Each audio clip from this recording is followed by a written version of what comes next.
Good morning to everyone. What a joy for me it is to be with you this morning. Wonderful worship. Thank you, worship team. I have a huge task to speak about the sanctity of human life and also about my ministry in 15 minutes, which is almost impossible task, but I will try to speak very fast. So we read in the first chapter of the Bible this verse. So Genesis 1:27, we read, "So God created man in his own image. In the image of God he created him. Male and female he created them." We have heard this verse so many times that it doesn't really hit us anymore. But if you read it carefully, that we are created in the image of God, that is something that we should think about more. Because we do struggle with sense of worth, of our own value. And here in the first chapter of the Bible, it says that we are created in the image of God. And to have this likeness of God means that each human being is an image bearer and also has a value which goes beyond our unique characteristics or capabilities.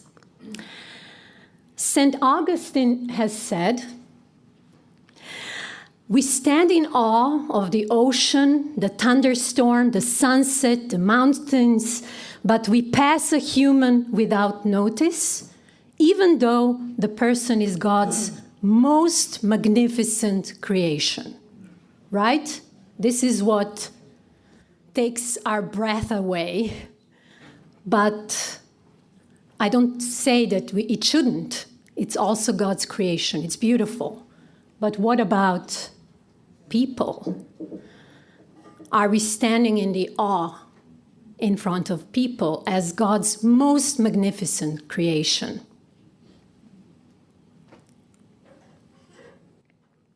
As Christians, we believe that human life is of inestimable worth and significance in all its dimensions, from the single cell stage to natural death. That includes the preborn, the aged, mentally and physically disabled, terminally ill, and so on. Human life is sacred, and respect for human life should be at the center of all we do. We are called to defend, protect, and value all human life. Our culture is sending us all the time messages. Some are direct messages about our worth.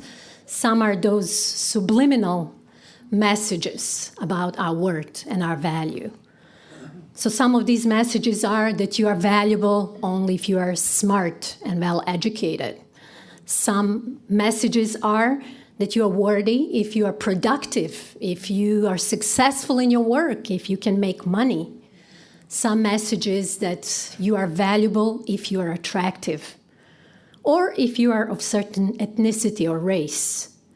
And we need to be careful, brothers and sisters, if we started to believe in these messages and we measure our value and worth on this kind of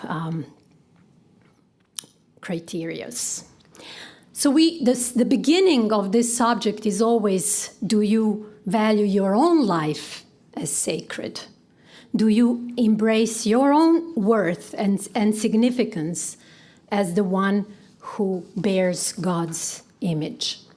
And the second part is then, do you see others through God's eyes? Does your gaze stop at their physical appearance or their ability, or do you look deeper to try and see the image of God in each life? I spoke to Brother Justin, and we talked about the situation in Serbia, and I grew up, well, let's say it was Yugoslavia then, but where you could not see a child with disability, not in our school. And growing up, I didn't know how to approach people, families who have a child with disability, how to approach. You seem fake to yourself. Whatever you say, it's wrong. But understanding the sanctity of human life, deeply understanding this theology of sanctity of human life, makes you really see the value in all the human beings. And I have no problem today in speaking with parents who have children with disabilities or in approach to someone who has disability. There is mounting evidence that the secular society's disregard for the value of human life has brought unspeakable tragedy. So that's the list that was shown before. So this is some of the list. We see what is going on in our society. Disruptive research on human embryos and fetuses, abortion, euthanasia, physician-assisted suicide, human trafficking, and violence. We talk about violence so much. We talk about domestic violence, how many women are killed by their partners. We talk about violence in schools, right? Everything is so in our eyes every day in media. We are reminded that the absence of sanctity of human life ethic results in the destruction of human life. These days, we talk also about violence in maternity hospitals. We talk about, new word for me, obstetric violence. Okay. And then we also face in our societies the challenges that people face if they have mental health disorder, if they are elderly, if they are terminally ill, or if they belong to marginalized community. So our challenge is to re-establish the sanctity of human life ethic in our generation. We can call it a culture of life, where we can restore the value and worth of all human life, from fertilization to natural death. So why has the sanctity of life ethic eroded in our culture? First, we need to recognize the spiritual source of this disrespect for human life. In John 10:10, Jesus exposes the Satan's way of work, his modus operandi, to steal, to kill, and to destroy. Whom? Well, those who are made in his image, those who reflect the image of holy God. And the enemy of our souls will always attack and seek to destroy human beings created in the image of God. And in this spiritual context, we can then more clearly see all this that is going on. If we talk about abortion, we need to face the fact that there are 50 million abortions each year in the world, which means clearly that for a human being, the most dangerous location is not maybe in Ukraine or Gaza, it's in mother's womb. Most dangerous place for a human being. And there is some action that is Bible always encouraging us, and you know the verse, speak for those who cannot speak for themselves, and so on. But I want to read the verse from Ephesians 5, where it says, "For you were once darkness, but now you are light in the Lord. Live as children of light, for the fruit of the light consists in all goodness, righteousness, and truth. And find out what pleases the Lord. Have nothing to do with the fruitless deeds of darkness, but rather expose them." So there is some work to be done, right? So I want to share with you just quickly what is it that we do in Novi Sad, in our organization, in the context of all that we have heard. So our vision of our pregnancy care center, A Place for Me, is actually this. Through education, practical help, love, support, and encouragement, we want to make abortion an unthinkable option. Okay. So that's our mission, to affirm life through providing confidential and not judgmental assistance in a caring and supportive environment. And by the way, I want to say that I'm aware that this is a difficult and sensitive topic. And for many, it's a deeply personal issue. that brings painful memories and feelings of guilt. And that is why we should always approach this topic with a lot of grace and a lot of compassion. But I want to say that the context in which I say all that I'm saying is from Isaiah 53:5. But he was pierced for our transgressions. He was crushed for our iniquities. The punishment that brought us peace was on him, and by his wounds we are healed. So whoever is having these thoughts about abortion and maybe had the experience of abortion in their past, please know that we understand. I have compassion. I work a lot with women who have had an abortion. We have material that we are passing with women for 12 weeks. It's a Bible study, and I only have compassion. So it is a tough subject, but we should not stop talking about that. So this is our team. I will just now go quickly through the slides. It's 4 of us working full-time. We are from different churches. We want to really bless and serve all the churches and also to partner with churches. This was some outside event for children, so the photo that I found. So we opened an office and where we are counseling women who are calling us or coming to our office or writing emails, and they are facing unplanned pregnancy in a difficult situation, or they are calling us after they have already had an abortion. So I will read to you just one short email that we get. It says like this: I came across your website and I'm writing to you because I cannot decide what to do. I don't know which decision would be the right one. Namely, I have 2 children at home, ages 2 and 1. And we found out that I'm pregnant with twins, and I don't know what to do. I certainly didn't plan to get pregnant now. We are moving to a new house, and we have 2 small children. If it was one baby, I somehow think I could do it. But knowing that there are 2 is totally put me in a very difficult position. For days, I'm torturing myself. I don't know what is the right decision.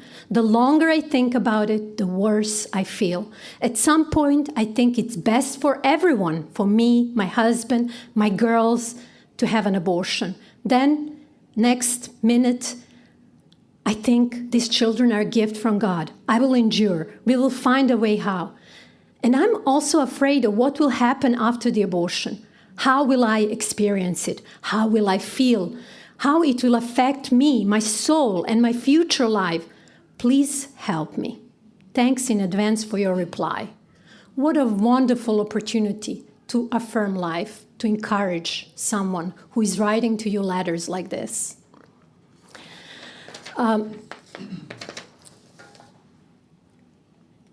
This is one of our clients, and she experienced unplanned pregnancy. She came to our office. She did a pregnancy test. It was positive in a very difficult situation. No job for her husband. Her husband was unemployed at that time. They live in 27 square meters, little home. And this was when she was expecting the 3rd child. So 3rd child was really crisis pregnancy, and she chose life. We helped her so much and encouraged her, and she understands now the sanctity of human life because, she started to be very vocal in all the Novi Sad groups for women, encouraging women to have a child in unplanned pregnancy because that happened to her, and it's the greatest joy in her life that she chose life. But then very quickly she was pregnant again with a 4th child, and she needed to prove that she really is what she's saying is really in her heart. So she had baby Mina, then the 4th child in the same circumstances. But we tried to help her. We paid for her classes to learn how to sew, and I hope I'm using that word well. We bought her this computerized sewing machine, so she's making wonderful things that she can sell and support her family. And on this slide, I haven't mentioned that we have we are providing a lot of material aid to our clients, diapers, formula, all that is needed. And also we have accommodation for pregnant women and moms with babies who have nowhere to go. So first they have been in our office, staying for 3 weeks or 4 weeks, but then we started renting a flat. So for 8.5 years, we are renting a flat to have these moms pregnant or with babies and to stay with us. They usually stay for a year or year and a half. So these are all the photos I use with their permission of moms who have lived in our home. And usually we, greet them immediately from the maternity hospital because there is no one else to greet this mom and child coming out of the hospital. So I can tell you about Svetlana and her story. She came to our office still thinking, should she do an abortion? She has a 5-year-old son. They have nowhere to go. Partner left her. She doesn't own her home. She was cleaning people's flats, and she was aware that, she cannot survive like that. And we offered her a place to stay in our maternity home, so she chose life for Mihailo. And beautiful story. We had also challenging cases. A woman who was saved from trafficking. So she was from Slovenia, pregnant, and social services have placed her in our Nest maternity home. And also the so far unique case we had that a woman came from South Serbia wanting to hide her pregnancy. So she was throughout the pregnancy in our home, and she had a baby and placed the baby girl for an adoption. We treated our moms last year at the camp. It was Hub, if you recognize the Bible school. We 46 of us went there, so most of them have never been anywhere, with their kids for several days. So it was a great joy.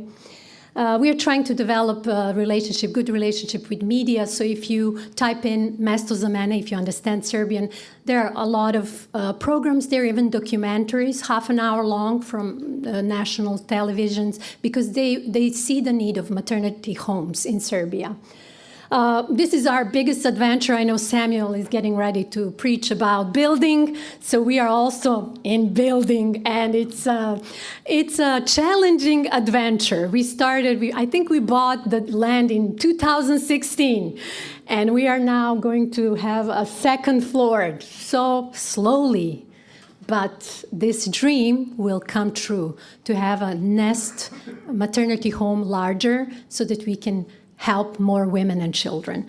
I don't think I have any other slide. I just want to say at the end that if you think of Jesus, please remember always the compassion that he has for people. And he has always placed great value on those whom society has shuffled aside. If you remember the story in Mark 1 when the leper is begging Jesus to make him clean. And the Bible says this, filled with compassion, Jesus reached out his hand and touched the man. So you and I, we are his hands and his heart for this desperate, searching humanity. Thank you so much.